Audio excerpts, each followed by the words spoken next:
everyone, to another episode of Self Love is the Key Wellness. We are back with special guest Dre Johnson, LCSW. He joined us a few months ago to talk about Black men's mental health issues, and now we're back again to talk about dating trends, issues with when it comes to couples, when it comes to being single, and what it's like out there these days, right? And things that we've come across with our clients, right? So, as you all know, online dating is like the thing. It's up about 250% over the past 10 years, and that is a huge, huge jump. I have a lot of female clients who have experienced trauma, and they also come to me and talk about their dating woes.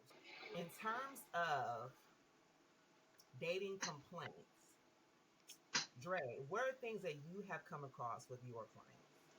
I am hearing probably what everybody else is hearing, that there is piss in the dating pool. It's definitely this like negative tone around dating. I'm like, dang, first you always talk about, I want to be outside. I can't wait to be outside. Then you get outside and then you see, you're like, yeah, nah, this ain't it.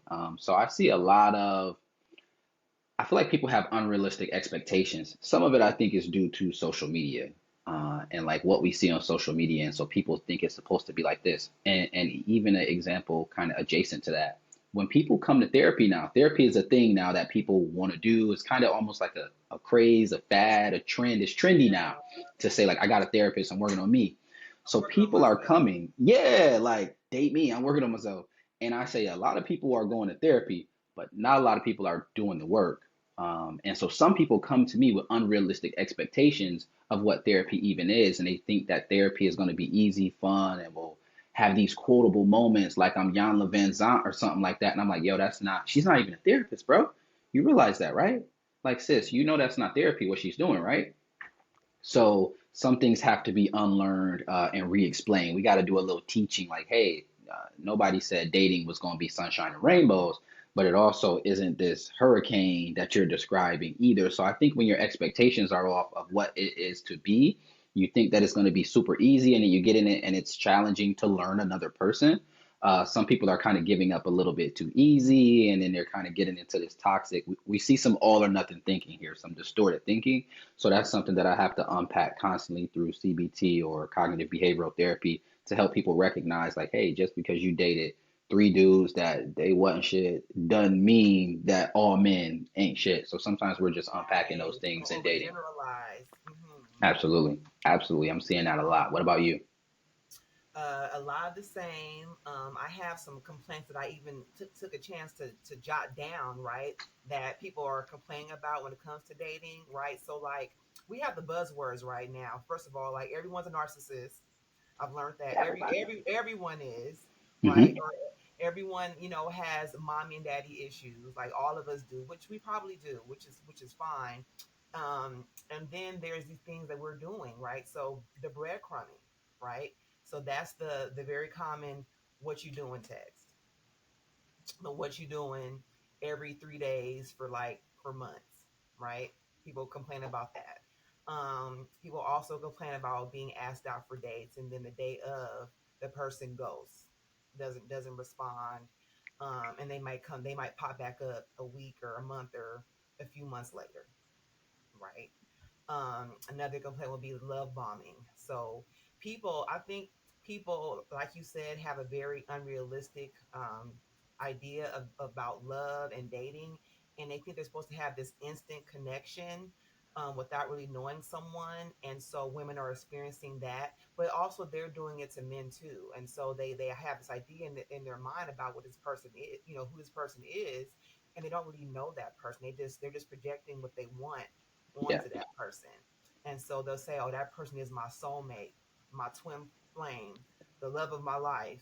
And they've known them for all of 5 minutes, right? Um, Another thing I've noticed is a lack of social skills in person. People think that if they just have this really good social media presence, then that they have really good TikToks, they have a really good their Instagram, they have all these followers and all these likes, that means that they're just going to be able to just show up, and that's all they have to do. They just show up on the date, and sparks are supposed to fly, and they have to do no work. Very unrealistic.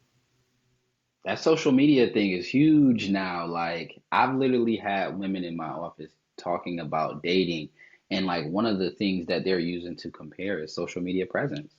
And I was like, that's interesting. Okay. Like, oh, he's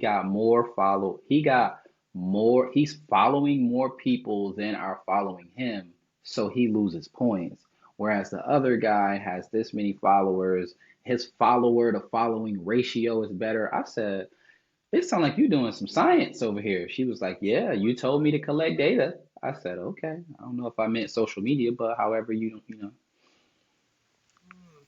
Now I feel like there's good things and bad things about that. So I wouldn't be concerned about the number of followers or whatnot. I'd be more concerned with who that person's following.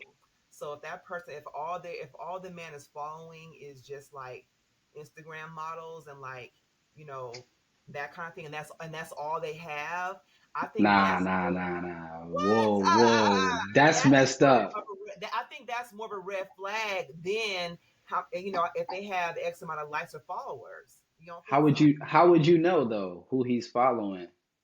You can go on and click You so and you're recommending that people go into a person that they're dating's followers and look at who they're no, following to make judgments on this I'm person. not saying you That's have to be. I'm wild. not saying you have to be a stalker, but I'm saying that that can tell you a lot about a person. Though, let's say you have a person who's on social media all the time, and all they follow are Instagram models.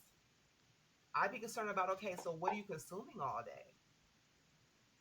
And I'm not saying from a place of jealousy. I'm saying so for me personally. Okay, I'll just say for me personally. Like I follow a lot of people, but for different reasons, right? People who inspire me, people who Hmm. are motivating, people who I want to be like, and I follow them because I want to see their posts on my feed. That's why I follow them, right? So if all I'm let's say all I was following was like bodybuilder guys, like that's it. That's all I was following. That's all I would see most of the time in my feed. So over time, that stuff does impact your brain over time. And that's all I'm looking at. I'm not going to want to look at a real person on the outside because all I'm used to seeing on my phone all day, every day, are like these bodybuilder guys who probably spend, 12 hours a day in the gym and wouldn't give me, the time of day, realistically. So there's that. Okay. All right. I just was like, wait a minute. I ain't telling nobody to go on nobody page and look at their followers. I'm not I think saying that's part of the issue. I think that's part of the issue that we okay. have is that Okay. we have too much access to people before we really, you know, like if we think about like back in the day before, these statistics that you read about how online dating is up so much higher than it used to be. You Mm-hmm. used to have to take the time to get to know a person and it's like layers and they peel back those layers. But now I just had someone tell me yesterday it was a guy. He said he wanted to take me on a date.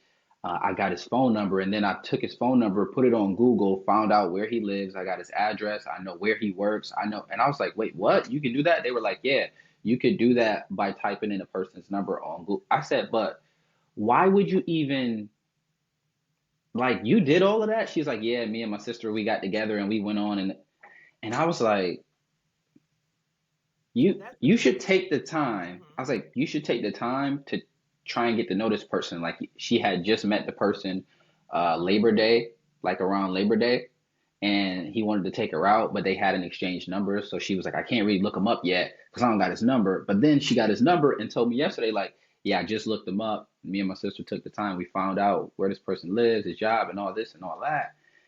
But she did the thing that you mentioned.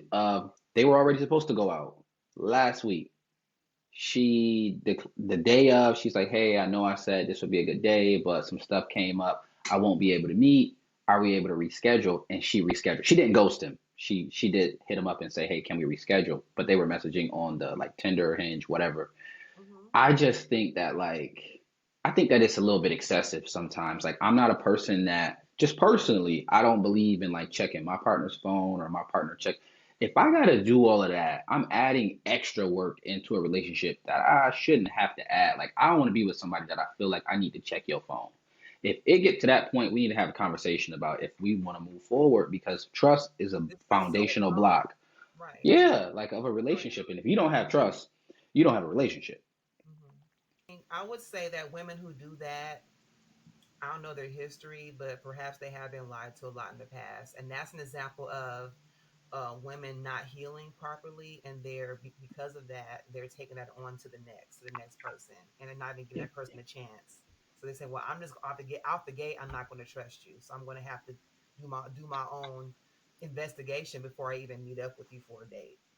That's what she called it, investigation. Now, I will say, in women's defense, I understand that there are safety concerns when going out with men. Like, so often you'll see on the news or on social media where a woman met up with a guy and the guy was kind of crazy, whatever, and end up killing the woman. And people will, of course, victim blame the woman and say, she should have never, why would you meet up with this guy and you don't really know him? Why would you, da, da, da, da, whatever the case is. Oh, they'll say everything. They could meet in a private place. They'll say you should have met in a public place. You meet in a public place, they'll say you shouldn't have met in that place. Why would you meet in the bar? Oh, you were drinking with him and you don't know him. If Victim she wasn't blaming. drinking, yeah, they're gonna always find a way to blame the woman.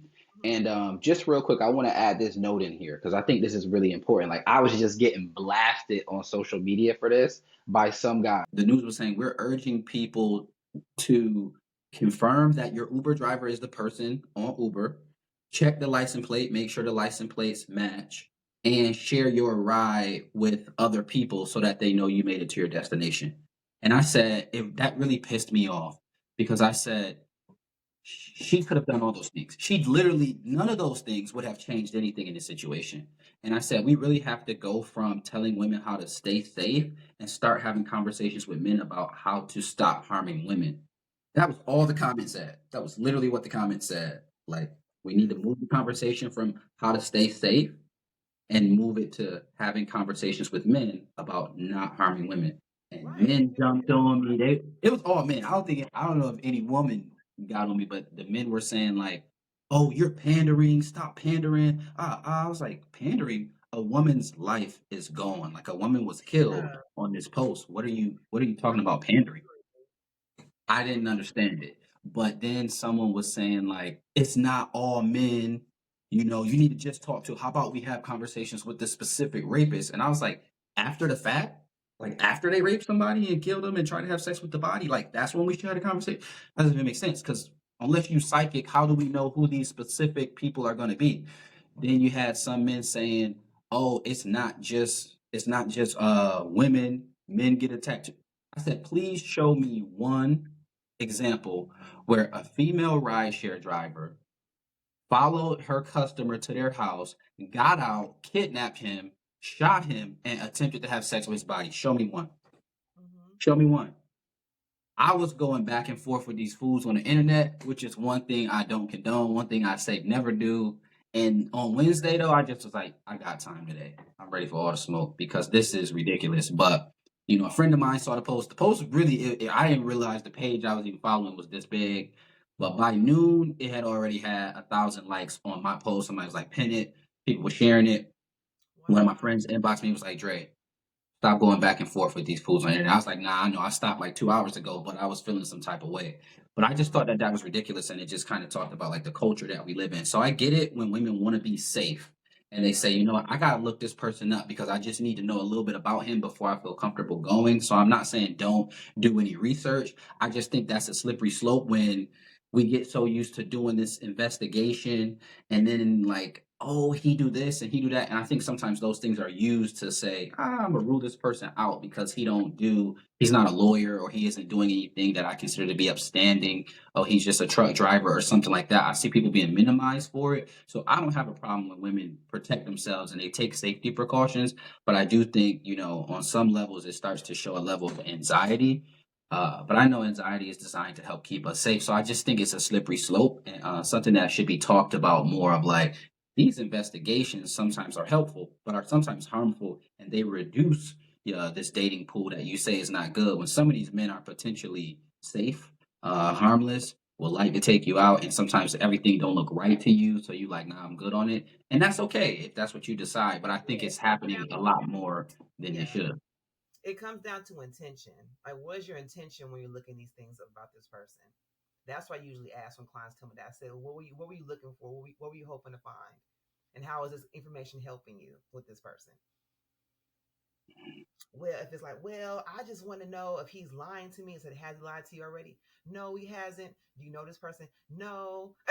So where is this coming from? And usually it's from their past. It's from something Hmm. that happened to them before where a man lied to them about his situation, where he was living, or that he had told her that he didn't have kids and he does have kids, or that he had a job and didn't have a job, just things of that nature. So it makes sense. Yeah. The intention. Yeah. So I've been looking at other podcasts and I'm talking to other people in the mental health community just about the concept of difficulty with being a man, especially a young man in today's dating world, right? So from what I'm finding, young men don't feel like they have a lot to offer on the marketplace just because they're young, or because they don't have money yet, like older men do, and they feel like because of this they're disposable, and they feel like they're facing women who are basically shopping and trying to find the best person that they can find, and that leaves them kind of on the back burner, so to speak. And so because of this, you have these hurt young men who are treating these young women like they're disposable. What do you think about that? Yeah, yeah. I think there was just this, and I wish I would have sent this to you. Now that I'm thinking about it, I'm like, why didn't I send this to you? I should have sent this to you. But there was just this guy. He's like social media famous. He's a podcaster, and he asked two women on his podcast this question. He told them to rank these four things, and I don't know if you've seen this. It was treatment, appearance, money, and penis size, and they had to rank them. Mm-hmm. And I thought it was really interesting. Maybe what some people like, everybody's rank was different. And I was like, you know what? I'm going to actually use this in session. And so I took this was something that I saw on social media on this podcast, and then I used it in session. And it was something that we were able to have a conversation, a really rich discussion about, like, what made you choose this ranking, and that sort of thing. But out of everyone that I've run across so far, none of the women who are the only ones that I've asked so far, have put money last. Nobody's put money last. They've interchanged the other three: treatment, how a man treats you, his appearance, his penis size. Like, some people was like, penis size is gonna be number one. Some people was like, appearance is number one. Some people said treatment is number one, penis size number two.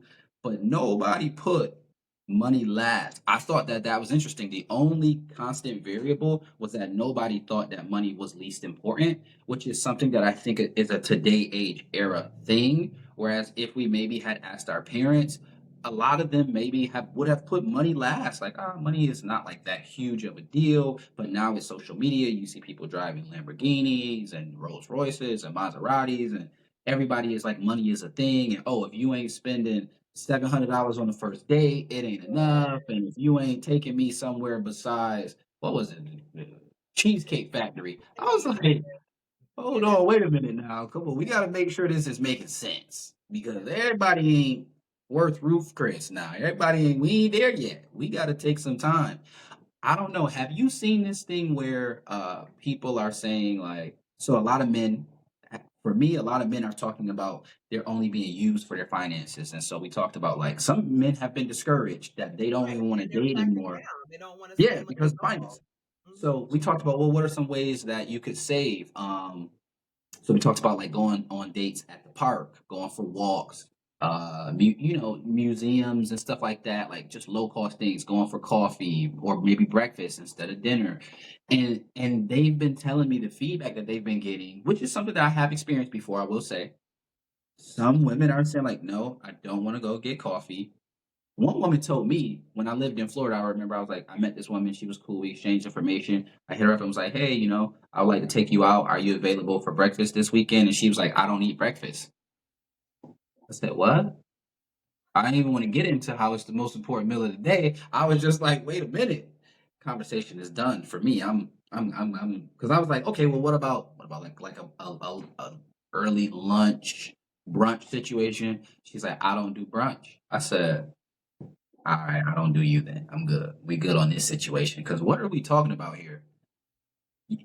Some people have this, You need to be getting me a Birkin bag and taking me to Sexy Fish in Miami where we gonna spend over $500. And I don't know that that's really realistic.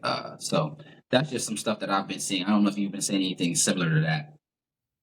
I have, and I'm trying not to. Well, first of all, I just feel like this: if a woman like really likes you, that's not going to matter.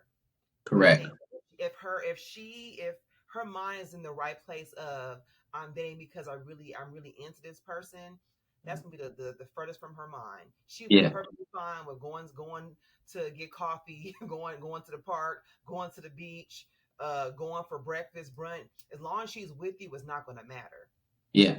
right? So it's just a matter of where her values are. That says a lot about her from the gate, and you probably dodged a bullet. And a lot of men who don't go for that, I can understand it, right? But I think that men, what they're doing is they're going to the extreme and treating every woman they come across that way when every woman doesn't think that way. Treating them And what way? so it's about they're thinking that every woman wants Ruth Chris or whatever, or or every woman wants me to spend $700. And so it's like you said, the black and white thinking. So because you have women like that you come across who don't do breakfast and don't do lunch and brunch and all that. Like I love a good brunch. I'm like that she crazy. So you have, but because men come across these women, all women are like that, and then they don't Yeah. give any woman that treatment, and that's also not fair. That's not fair to both. They're both losing out, missing out. Okay, is it okay to go in steps though? Like our first date, I should not be spending $500. Like nobody should be spending what people pay for rent or mortgage even. Like that's crazy. I don't know you like that. You don't know me like that. The same women that will say, it's too early for sex, but it's not too early for me to spend a car note on you. Hold on, we need to be able to have a conversation. And I do want to say it's important to mention it's not about being broke because I've seen people try to like money shame people, and particularly men, like money shame men, like, oh nigga, if you broke, just don't go, just don't date. And it's just like it has nothing to do with being broke, it has everything to do with being stupid. Just because I got enough money to spend on a $500 meal doesn't mean I should spend $500 on a meal with someone that I'm probably not going to ever see again. So I think this is an important time to bring in one of those vocab words of like something I'm seeing, one of the buzzwords of like foodie calls. One of my friends let me know about the foodie calls, and now this particular I've friend, never heard of that before. That's interesting. Foodie yeah. call. So I had never heard of it either. She was telling me a foodie call, for those of you who may not know, is when a woman is, now I don't want to say a woman because it could be a man or a woman, but when a person is not really interested in the person that wants to date them, but they want to go out to eat. So they just hit that person up. And it's typically, let's be for real here. This is mostly happening with women going out with men, or even, lesbian women who want to date that woman. And they'll be like, sometimes, I'm hungry or I just want to try a new spot. And I'll be like, you know what, James, I will let you take me out. Let's go to such and such because they just wanted to try that restaurant and they know obviously he is going to pay. I think that that's like a big part of the reason why so many men are coming to me depressed about the dating pool and how difficult it is and saying like, hey, I want to take her to just like IHOP, but she's saying IHOP. I don't want to go to no IHOP.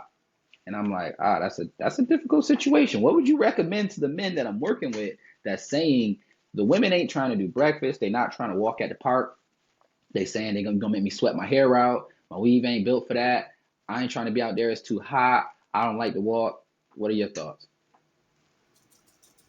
I feel like these are all it's women's their gatekeeping. It's their form of gatekeeping and trying to get the highest caliber of man that they can, but they're going about the wrong way. Right? When I look at people who are successful in dating, it's because there's a lot of intimacy happening, a lot of give and take happening, a lot of shared experiences happening. But you're not going to get that shared experience if you're too focused on we're at IHOP right now versus we're at whatever 5-star restaurant that you could go to later on down the line, like on an anniversary, for example, Mm-hmm. or for Valentine's Day after you're together, for example, right? So there's not enough focus on the actual connection with that person, and that's where I think we're both failing, and women are failing in that. Yeah. There's too much focus on, like you said, like this social media image. And also for women, especially like in my generation, the ones who came a little bit before me, there's a lot of this, the princess treatment that we think we're supposed to get, that we got from like the Disney movie time, where it's like, you, again, you think that you're supposed to meet this knight in shining armor, this prince who's supposed to just come without knowing you and just, oh, well, you're just so beautiful, I'm just going to shower you with all this love and I'm just going to marry you within a month of meeting you. And everyone wants to be that princess, everyone wants to be that, that character who is not real. Hmm. That's what I mean when I say the expectations. Uh-huh. Like it, and the issue is twofold because you have men that don't have, going back to your point around personality, like that they lack personality in real life, but they might be big on social media. You have some men who have money, they just have the money to blow, and I think they lack personality, they lack people skills, they lack those skills to be intimate. So they don't mind, yo, I'm gonna take you to the most expensive restaurant because they know a woman is gonna want to go. So Right. a lot of times I'm seeing a woman would rather go to the most expensive restaurant with a lame with money, because it's a lot of lames with money, and they would rather go to this expensive restaurant with a dude that they know they ain't gonna really actually like this person, rather than going for a walk in the park with a guy that they have the potential to actually have a future with. So I think some people are dating and they're not even ready to date. Like, what are you really dating for? Which brings up your point around dating with intention. Make sure you know yourself and understand yourself and what your needs actually are, because if you know what your needs are, you can ask for that from a person. If you Hmm. understand yourself, and then you can know what a person can do for you, how they can compliment you, right? This whole I don't need a man, I don't need a woman idea will keep you single, right? So we all need each other. So first of all, you have to know that you do need someone, and that you know who you are, right? Know what your likes and dislikes are, and be okay with communicating that from the beginning, the very beginning. The next one I have: learn how to sell yourself and focus on what you have to offer to them, not just focusing on what they can offer to you. Because again, it's relational. It's not always going to be about what they can do for you. At some point, you're going to have to also give something back. So make sure that you have something to offer, and that you're able to communicate that well. And that comes along with making sure that you have work on your personality. You might need to practice and get out there and get a couple of no's, so you can work on yourself and figure out what will better help you to sell yourself to people. I think you should look at dating like searching for a job, right? So like when people are dating casually here and there, oh, I don't care if this person gets back to me or not. I'm just going to shoot a text out there. What you doing? Text. If they don't text me back, that's okay. If that's the kind of energy that you're that you're putting out there, that's what you're going to get back. But if you're dating with intention and you're really showing interest, asking questions and following up on those questions, showing that you really care about a person, that you have interest in what they have to say, you're going to get a lot farther in life, right? You're going to get a lot farther, period. If you're showing up, if you're, practicing what you preach, if you are on time, just all those basic things. Just like if you were showing up for a job, you would show up on time, wouldn't you? You would call and show interest, wouldn't you? Wouldn't you continue to educate yourself so you can be better at your job? It's the same thing when it comes to dating. Educate yourself so you can be better at dating, or be a better partner to your partner, to your spouse. Yeah. I think a lot of that, a lot of times, like falls on the guy. A lot of times, like a guy gets like, in terms of, because women will say these things that you don't really see men saying online. Like you'll get like the posts of what's happening in the streets online, and like men will be like, well, you'll see women saying things like, "Oh, I need that energy. I need you to be consistent. I need you to like." A lot of times, women are sitting back and they're waiting for a man to initiate. Women will literally say, "I don't initiate."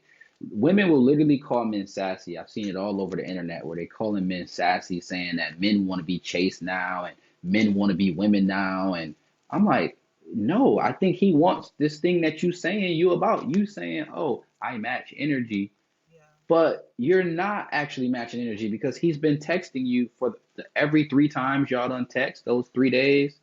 You've never texted him first. Like, why is he always texting you good morning, beautiful? And then you complaining about him saying good morning, beautiful. instead of you initiating the conversation with that young man. So I think a lot of times we have these, like, you set yourself up for failure by saying he need to come consistently and he need to have energy and he need to initiate good conversations. And I'm like, at what point do you start to initiate conversations? Like, one woman just complained to me yesterday saying, every time I hit him up, I'm always the one hitting him up. I said, wait, didn't you just start talking to him this week? She said, yeah, but both. I said, how many times have you hit him up? She was like, 2 days. And both days, I'm the one hit him up. I'm like, men do that for 2 weeks, 2 months. Like, realistically, women be like, oh, well, I don't have sex before 90 days. Men will do that for a long time, communicating with you, initiating first. Like, so I think we already have a culture set to where men are working for women, and it goes into this conversation of who's the prize. I don't know if you've been saying this about who Okay. is the prize. What's your thoughts? Well, first I want to go back to address what you just said. Yeah, When I'm saying this, I'm not saying only men should do this. right. I know you're not. I'm Okay, just saying a lot of times it fall on men. I know okay, you yes, not. yes, yes. I'm not. I'm definitely saying that it goes both ways. Who's the prize? You're both the prize. We need to just let go of that. Also, we are both Hmm. the prize. Again, Right. we need each other. That is how we're able to procreate, is because we have both people, so we need each other. That should also stop, right? It has to be mutual, right? And even like there's a mention of like love languages, right? We talked about love languages. Some people, I think, fall short when it comes to that too. They think that Hmm. means, okay, well, here are my love languages, you need to learn how to talk to me in that way, and that's it. That's where we stop. When really it's about, you have to learn each other's love languages, and both of you have to communicate with each other that way, right? It's not just about, okay, I speak Spanish, so you learn Spanish and talk to me, and that's it. It's like, no, I need to learn English too, and speak, so I can learn how to speak to you too. It goes both ways, right? We need to get rid of this a sense of entitlement that I think is happening a lot in the dating world, and there has to be, certain things have to happen. He has to do this, and she has to do that. Can I bring up something? You just made me think of this. I don't want to lose it. Uh-huh. Can we talk about this when you talk about this sense of entitlement? I hear women say, every week, I hear a different woman say this. And I'm like, we really got to address this, because if the shoe was on the other foot and the men said that, nobody would date him. He wouldn't even be, y'all would call him a bum, y'all would call him a clown. Women will say, I am really like stern, or I'm like really, or I'm in my masculine era, or whatever the case is. And like, in order for me to be soft, if you want me to let you lead, then you have to create this environment that's soft for me to lead. No, like, in order for me to let you, like, I'm going to be hard because that's how my past experiences have taught me to be hard. But if you want me to be soft and loving, then you have to create this environment. And I said, wait, let's just pause for a second. You're holding him responsible for how you react? Like, no. I said, if a man was acting very feminine around you, and whatever you perceive to be feminine, and he was just acting very soft, and you said, like, why are you acting all soft?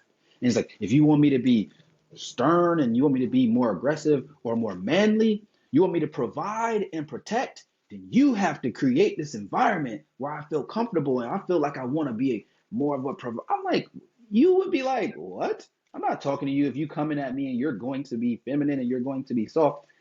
A lot of women would just dismiss him off rip. Like, bro, yeah, I don't know what happened to you. Well, a lot of women, when I was firm and I was hard and I was a leader and a provider, they mistreated me. So now I'm going to be soft and I'm going to be in this more feminine era.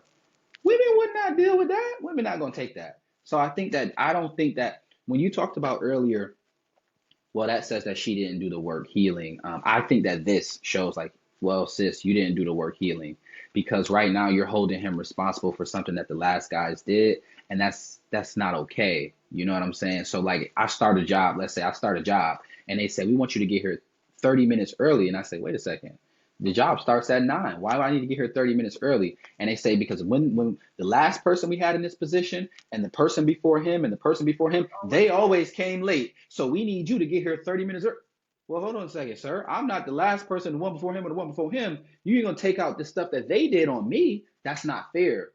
That's not fair. So I think that we really got to do away with this whole, if you create this environment for me to be soft, I'll be soft. I'll let you lead. If you create, I think in terms of leading, that whole thing, I don't think that should be a battle or a war. I do believe that a man should show that he could lead. But I think when y'all doing this damn research, this investigation, his track record should show that he's a proven leader, that he can lead things, that he can make things happen.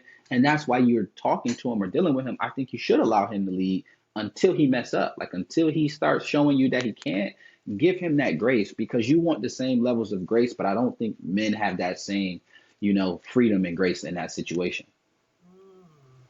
Well, I mean, right. So that woman, she has to also allow herself to be led, which means she has to trust and she has to have an um, open energy, like being open to receive that from him. So if she has her guard up and she's shut down, she's not going to see whatever his attempts are that he's making.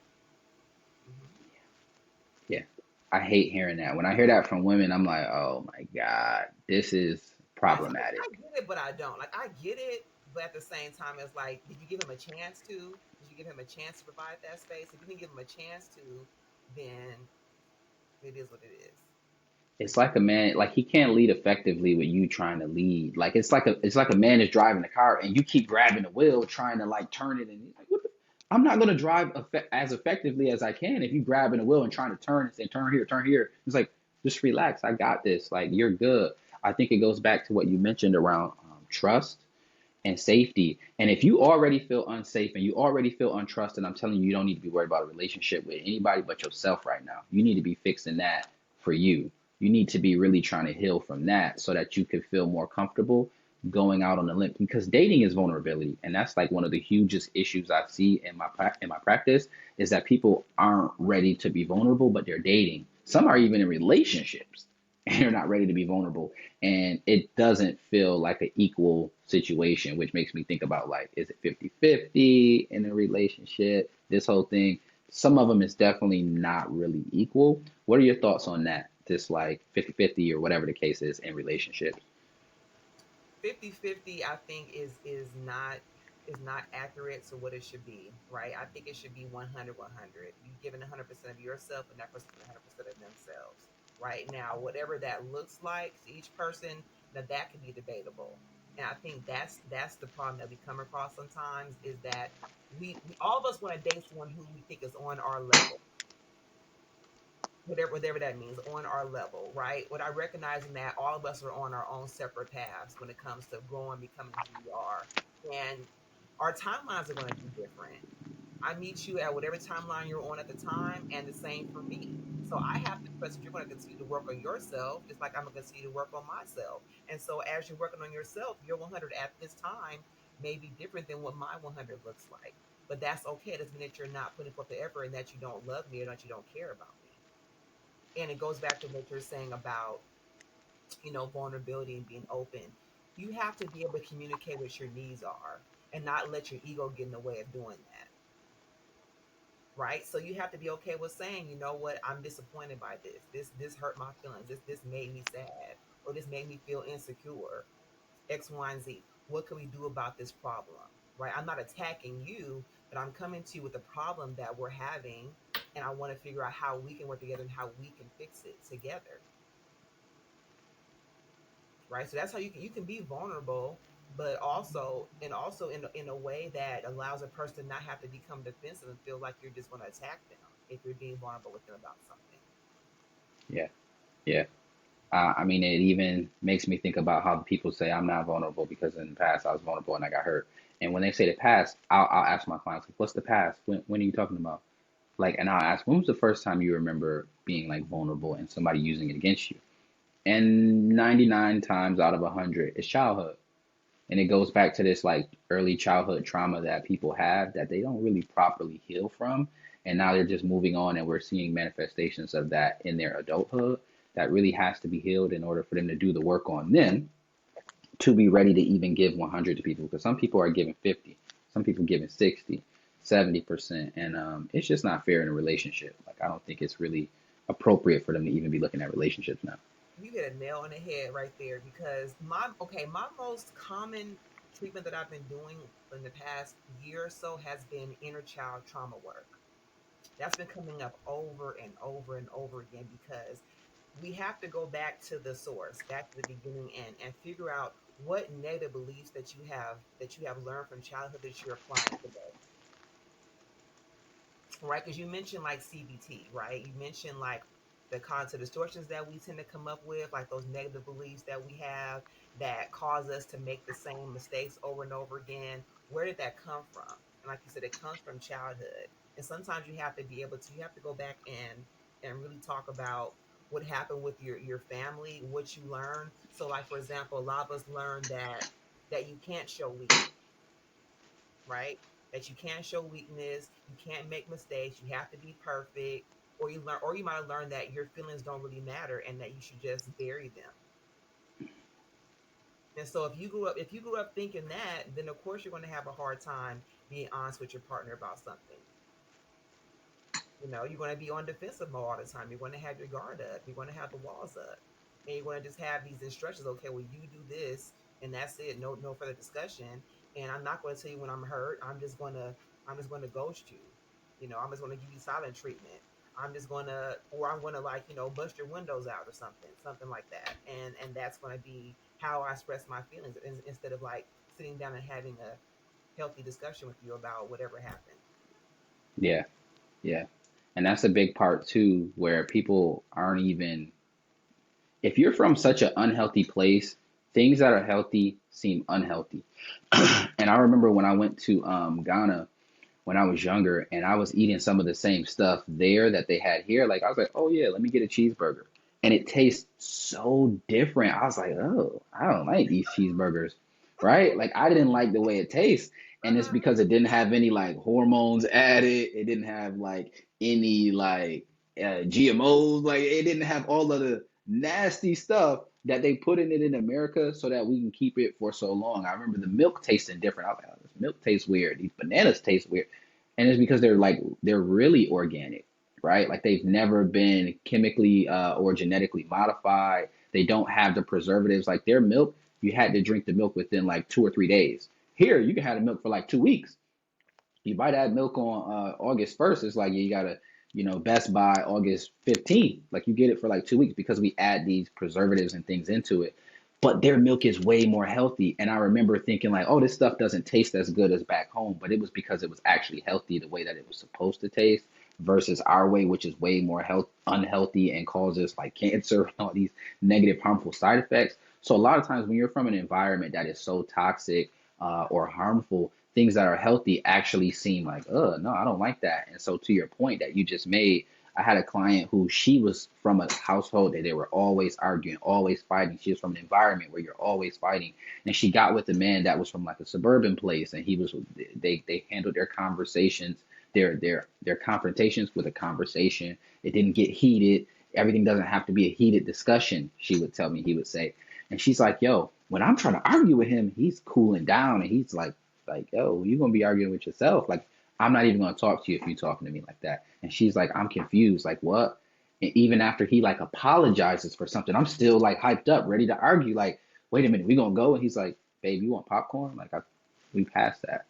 So some people are so used to this like level of toxicity and just like negativeness that like positivity and like safety and security actually feels unwell. She's like, it makes me so uncomfortable when I disagree with him on something and I'm ready to like fight and he's like ready to like watch the next Netflix movie and like continue to move on. And she's like, that's just taking me some time to get used to.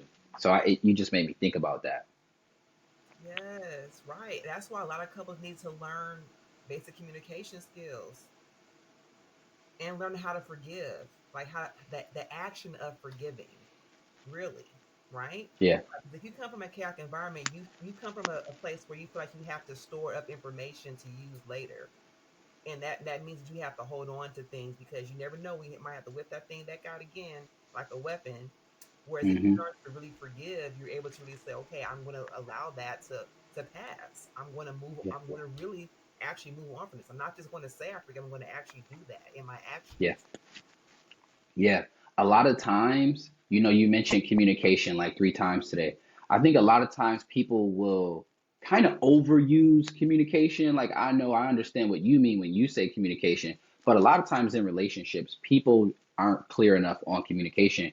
And so what I've told like a lot of my clients is like it's not the communication where you're lacking, it's the comprehension. And Comprehension, so I was effective. like, yo, Hmm. I say, yo, when I was working in schools, and I would like travel to a school and I would like go to a classroom and see like what kid, like let's say a school has to identify a child that's having some negative behavior. I would come in, do an observation, and then give like feedback to a teacher, work with the kid a little bit, but ultimately try to support the teacher in teaching him social emotional skills, him or her social emotional skills. And I remember I was doing an observation and they were saying like he don't listen and da da da da. The teacher, he was like up walking around the classroom, and the teacher says, let's call him Malik. Malik, sit down.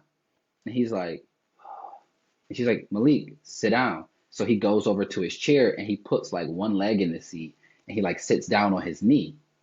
And she's like, I said sit down. And he's like, I am sitting down. And she's like, sit down. And he's like, I am sitting down. This whole thing is on stage. And after, we have a conversation, and I was like, it's not that he's not listening. He is listening, but it's like that you're lacking specificity sometimes. Like he's not comprehending that when you say sit down, you actually mean sit on your bottom. Like that's what you really wanted. And so I said, I want you to be a little more specific next time. Like sit down on your bottom, like, or take your leg and put your foot on the floor. Like I want you to actually tell him what to do, not just Oh keep my repeating goodness. it. Cause like Yes. he just kept repeating it, and he didn't. I don't know that he really comprehended it. Some would argue like, oh, he knew, and he was just doing that on purpose to cause a Yes, scene. And that's I'm the part like, that said, well, he knew what I meant. I shouldn't have to over explain myself, but sometimes you do. And I tell wives that yeah, all the time to their husbands. Well, I shouldn't have to explain to him how to put the kids to bed.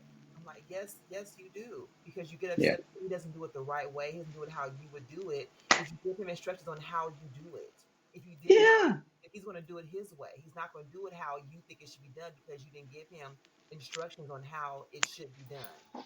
People will say that all the time. Like, come on now, what's understood don't need to be explained. And like, oh, what's the one phrase that I hear all the time? Yes, but what's Like, like they'll say, oh, this is what they'll say. They'll say common sense. That's what I always hear, no matter where I'm at. Oh, that's just common sense. It's common sense. And I'm like, yo, common sense is based off of your experience. So if they haven't had those experiences, that isn't a common thing that they would have had to go through or know.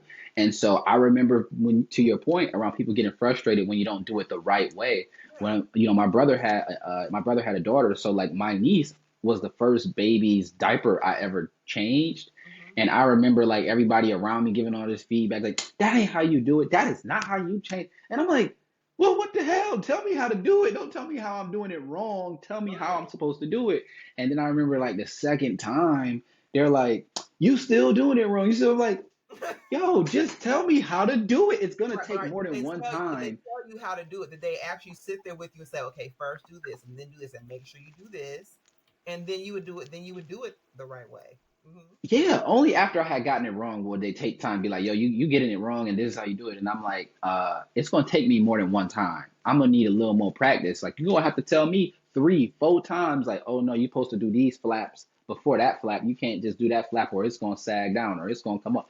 Okay, just I don't think a lot of times people have they don't want to put that, they don't have the patience to put that time in to just take that time to say, hey, this is how I need to be loved. And I get what you did, but like that's different. And I said to the teacher, how different this interaction would have been if you just said, oh, I understand that you are sitting down, but I want you to sit like this. Right. I was like, when you had that back and forth with him, you put it on stage. I was like, actually, you made it on stage when you kept saying, sit down. I said, sit down. If you don't want to listen, I'm going to send you out. I'm like, you start threatening him and doing that when he kept saying, I am complying. Essentially, the police are telling you to do something and you're saying, I'm doing it. And they yelling and saying, I'll shoot you in your face. And you're like, I'm literally doing what you're asking me to do.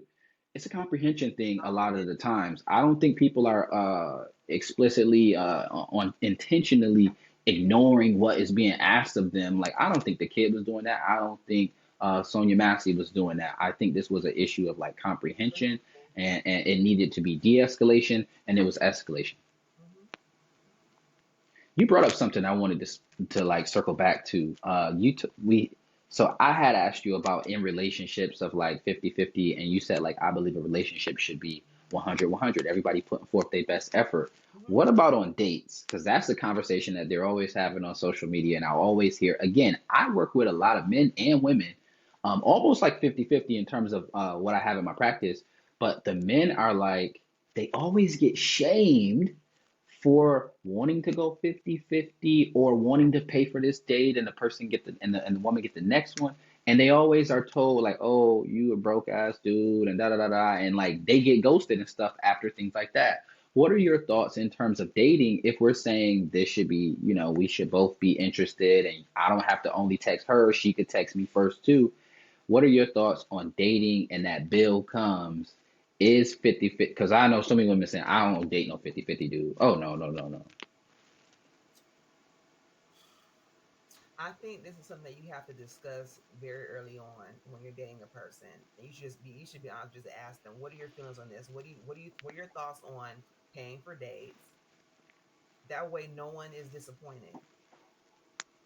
Because I think it's just very everyone is different on that, right? And then as far as women, we have different ideas of what traditional and non-traditional values look like. We don't want a man to tell us what to do, but at the same time we want a man to be a man still, right? And so there's a contradictions there that have to be discussed from the get-go. And a woman has a right, if that's how she feels, like, oh, okay, well, I don't ever want to go 50-50. I want him to always pay. She says that at the beginning, and if he's okay with that, great. If he's not, then he has to move on to someone who is more aligned with what he wants. If he wants someone Yeah, who's okay with trading off on days and things like that, right? yeah. It's I, all, I think it's a very, yeah. I think it's a very low percentage of women that would be, oh, I'm just guessing, that would be okay with 50-50 or even going back and forth. Because women will say, I'll go back and forth. But I'm like, how many times have you went back and forth? Okay, you ain't never went back and forth. Okay, but you saying you would.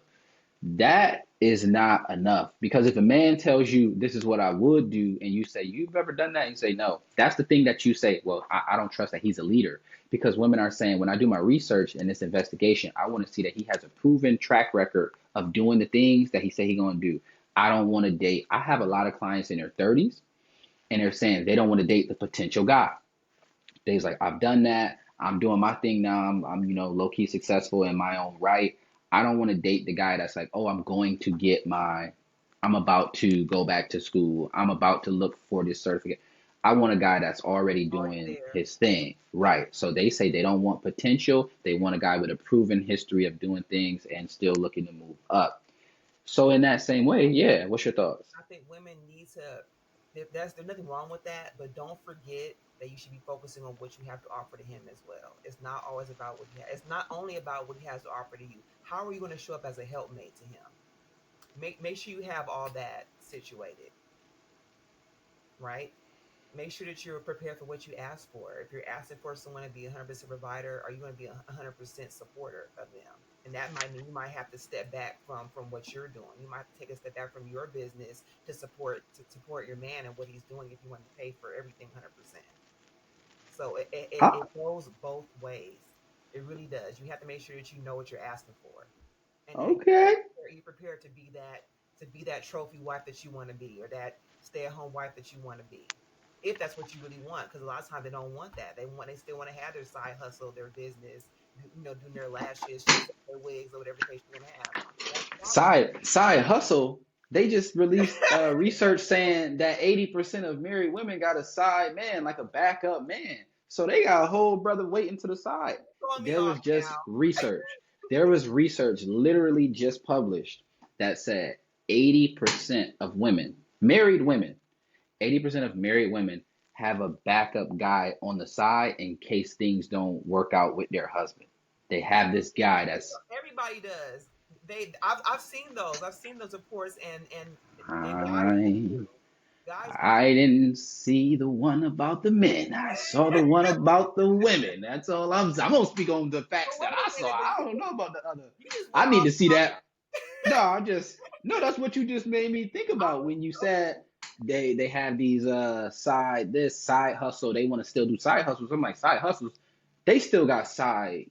N-words on the side. Like I have some of them in my practice. The plan B's, it could, again, they're operating from a scarcity mindset. They're operating from trauma and from this idea that I cannot ever be alone.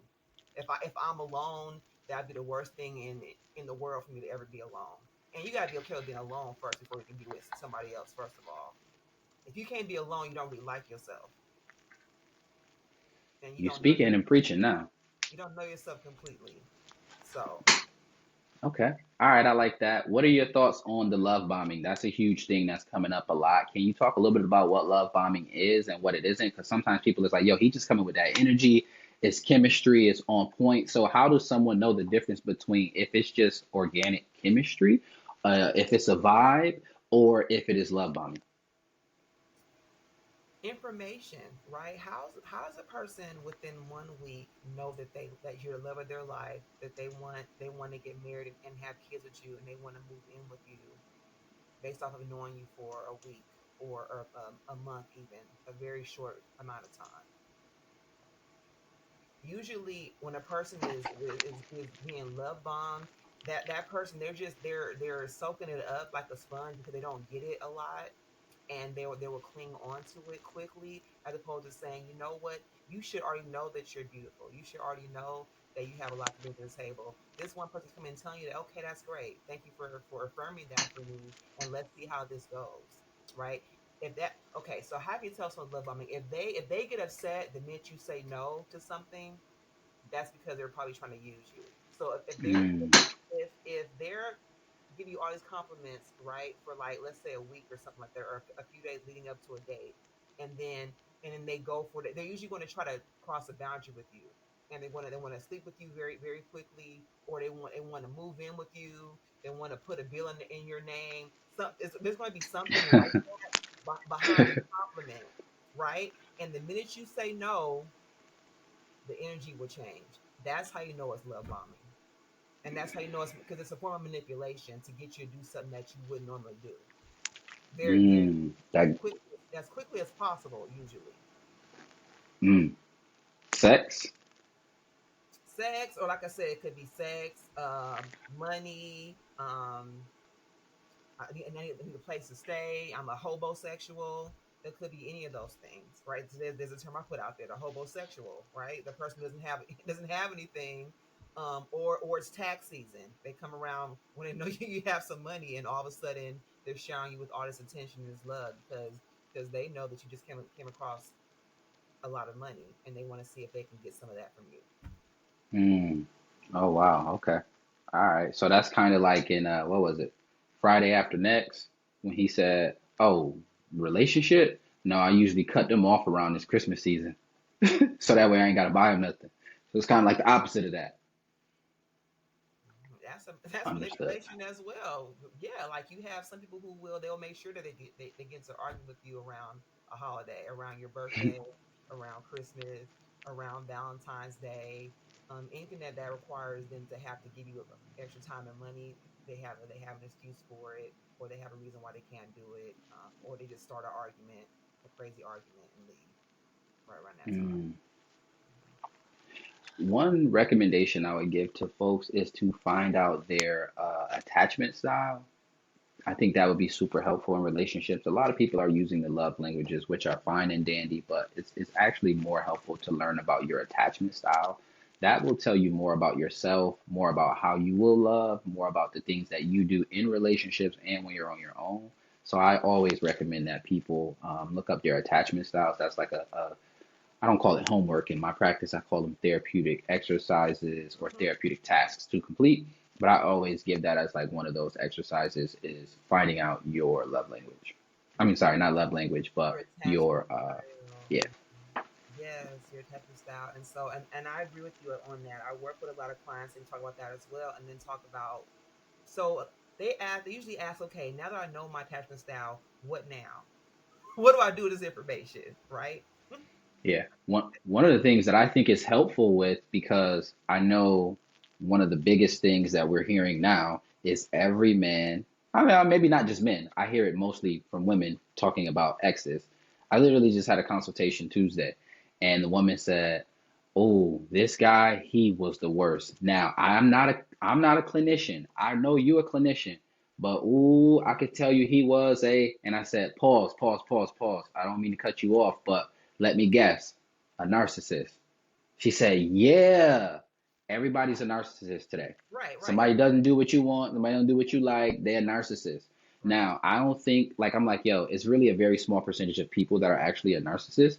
A lot of times when people see this type of behavior that they accuse as narcissism, it's really more so usually closer related to like histrionic personality disorder, but people don't really know about that. So they'll be like, oh, he's a narcissist. Everything is a narcissist a lot of times. And I think people can have, I always say people can have narcissistic traits, but not be narcissists. Yes. So I don't think that that's something that should just be thrown around here, there, everywhere. Like, if you found out that you, to your question, you found out that you have an insecure attachment style, you know that that would make you more likely to be the love bomber, right? Like, okay, now I got to be cognizant of this, that when I'm dating, I don't try to just give too much early, because a lot of times people think that love bombing is intentional and people are aware of it and that they're doing it to manipulate.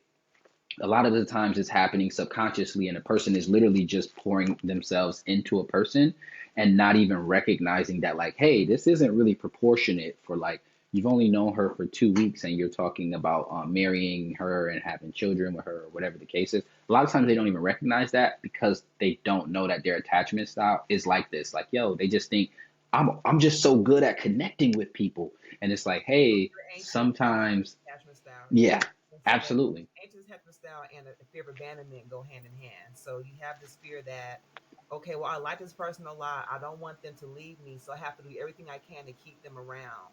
And so that means I'm going to just pull out all the stops. I'm going to shower them with gifts. I'm going to give them lots of compliments. I'm going to give them all of my time. Yes, I'm going to overdo it so that they won't leave me, right? And then sometimes the leaving isn't even that, and they think that it's leaving, and then they get even more into that person, and then it becomes a situation where you have someone who's chasing another person who's running away. So yes, exactly. Mhm. A lot of times it's not even someone who has a disorder, they may not be aware. They're usually not aware of what they're doing. It's something that they learn to do because they've experienced trauma as a child, and that's how they Hmm. learn to operate within the world. Yeah, yeah, no, for sure, definitely. I wanted to talk just for a second about the matching energy thing because I hear this all the time, and I'm like, I don't really recommend it. And I always give this example of like thermostats and thermometers, and I say, you realize that the reason that thermometers are really cheap and inexpensive is because they only do one thing. One They're thing. like unifunctional. They only tell you an accurate description of the temperature in its environment. You put it in your room, it's going to tell you the room is 70 degrees.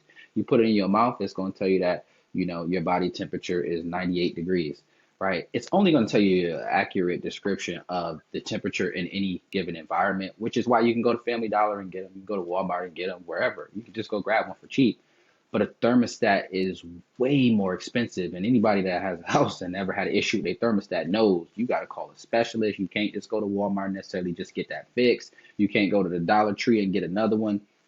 You have to have a trained professional come out and fix that thermostat, because the thermostat is powerful because it has the ability to increase the temperature in a cold environment and decrease the temperature in a warm environment. And so too often we have people that are being thermometers as opposed to being thermostats. And I'm like, yo, you don't want to match energy, because 99% of the time when you hear somebody say, oh, I match energy, they're talking about negatively, like, oh, you ain't giving me no, then I'm not giving you no. But they're not saying, you hitting me up every day, I'm gonna make an attempt to try to beat you to hitting me up. You paying for my stuff all the time, I'm gonna sometimes now match you, and I'm gonna start paying for it. A lot of times they're being negative with that. Yeah, you spreading Absolutely. fear. Yes. Absolutely. So I think that we got to shift into what I call like a thermostat personality, where we are controlling the temperature. If your person is not giving you good energy, bring them up, help raise their temperature a little bit. If a person is too hot, help cool them down in the way that my client was saying, like her man is like very good at controlling the temperature in that relationship and saying, I'm not going to do that. I'm not going to do that. Like, I know you said you and your ex would do, I'm not going to do that. When you're ready to talk like this, then we'll talk. Mhm. Very good point. No, I had a thought and it went out of my mind. You be matching energy. What you had thought about? You was about to defend that energy match. Was I trying to No, defend I don't know. I'm just trying to help you remember the thought. energy match? Oh, so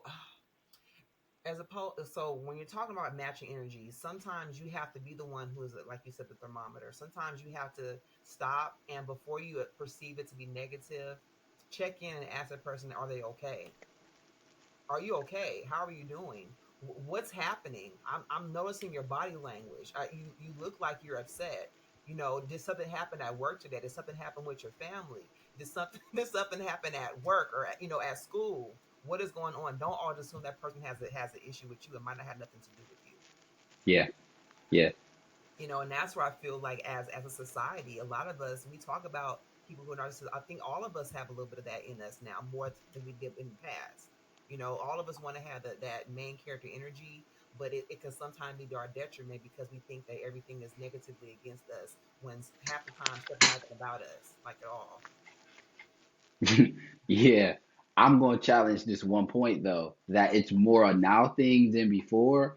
Because if you think about like our grandparents' era, oh my God, what? It's very imbalanced. Like you talking about people who our grandmothers, most of which, if your grandmother's like as old as mine, was a time period where they couldn't even vote, right? Like so, it's like they come from eras where men and women were very much like unequal. So like the man is like, you're gonna do what I say, and women weren't leaving. Like people were saying, how come we can't have a relationship as long as my grandparents and like that love that I see my great grandparents have, or they were married for 60 years. I'm like, because women have more rights now.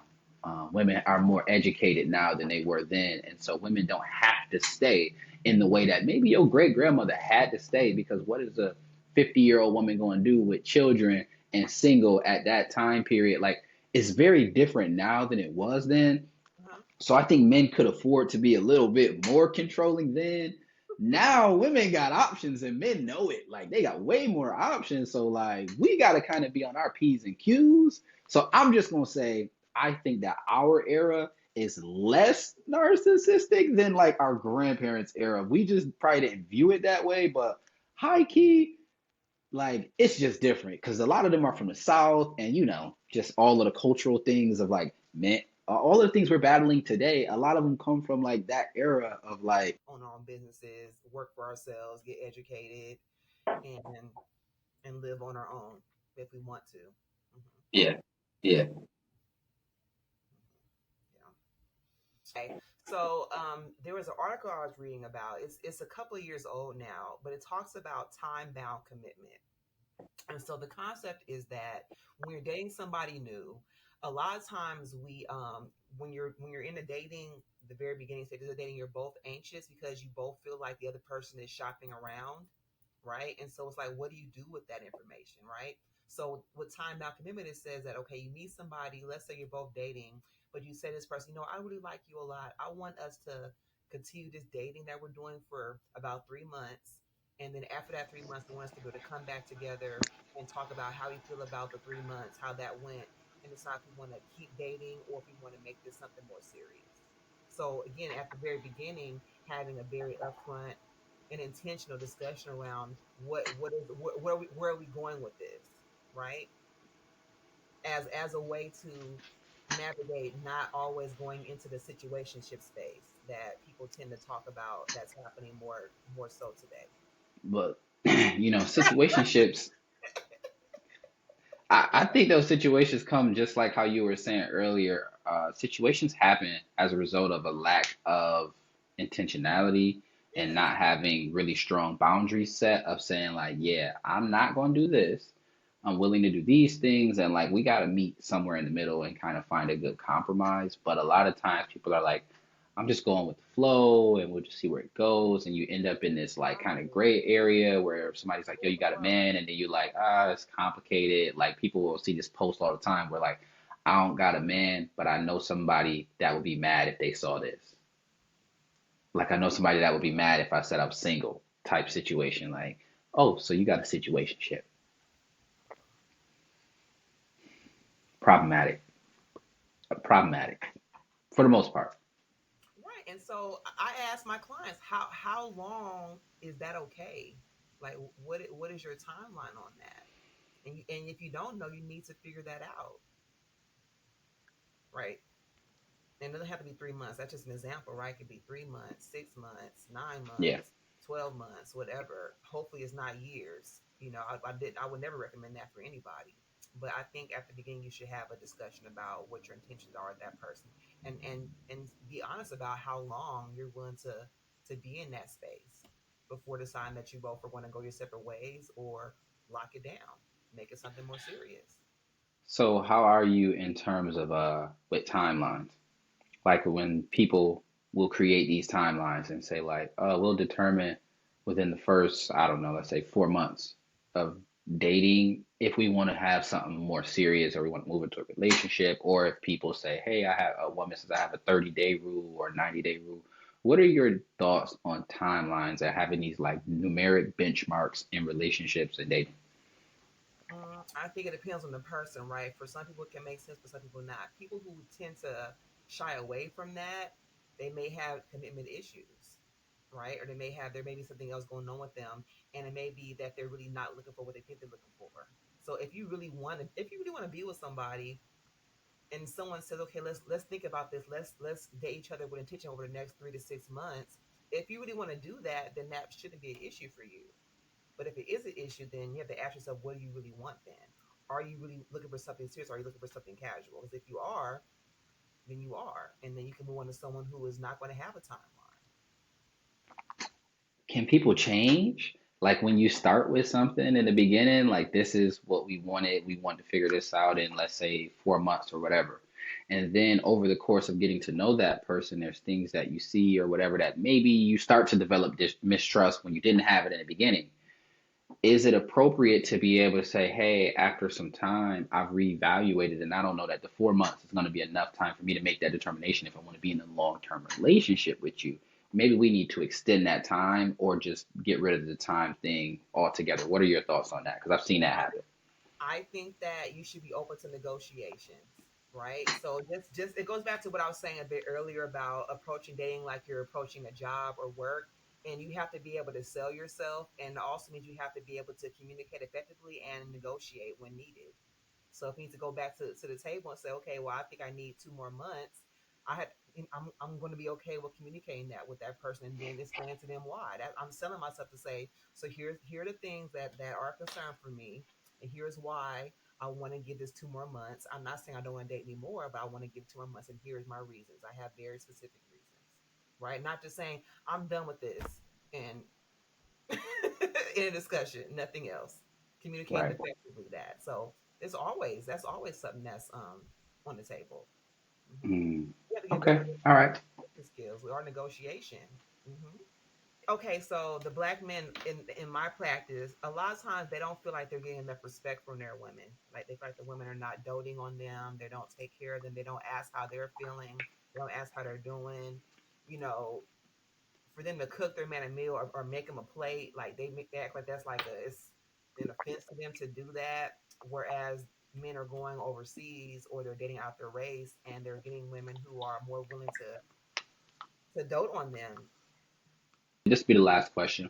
But do you think some of this is cultural? Like some, because I know a lot of times we can write things off like, oh no, if you want somebody that serve you, just keep looking for another black girl that's like gonna do that and da da da da, as opposed to going to date a Latina chick that's gonna do it. Like, because I think a lot of it is cultural, and so like Yeah. in the Latin community, it's just more prevalent that they're gonna be making you plates, that they're gonna be cooking, that they're gonna be doing this thing. Like I would say it's a greater percentage of Latina women that will do these things that seemingly most men want, any race, make me a plate, clean, do laundry or dishes or whatever. And you know what I mean? Like, I'm not talking like the extreme stuff. I ain't saying, be a housewife or nothing like that, but just the stuff that like the normal, the same way you want men to do the normal stuff, like take the trash out, cut the grass, like nothing crazy, right?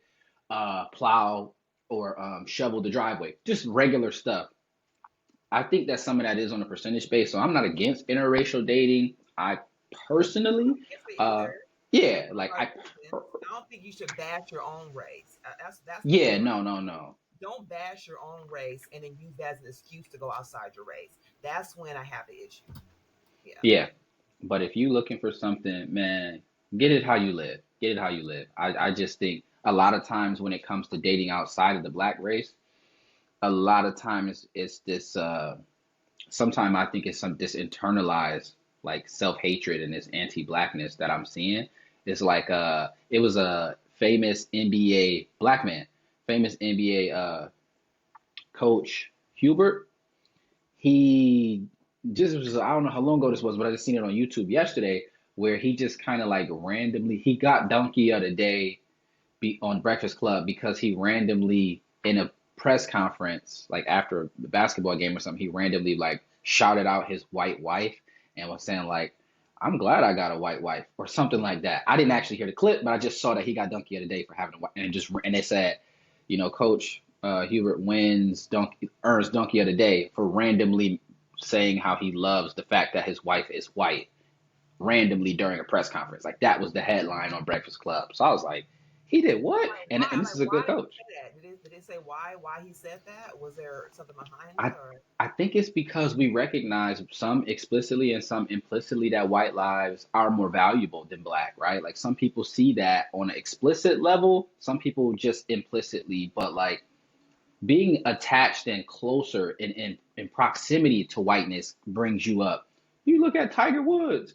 Ain't no way you could tell me that he thinks being black and white is equal. He absolutely believes being white is a little bit higher than being black. Like for sure. Like, you know, there's this saying we have in the black community of like, if it ain't white, it ain't right. Like, you know what I'm saying? The closer you is the white, the closer you is the right. That's why they'll say, yeah, Latin folks, we don't like this term people of color because it's levels and it's differences.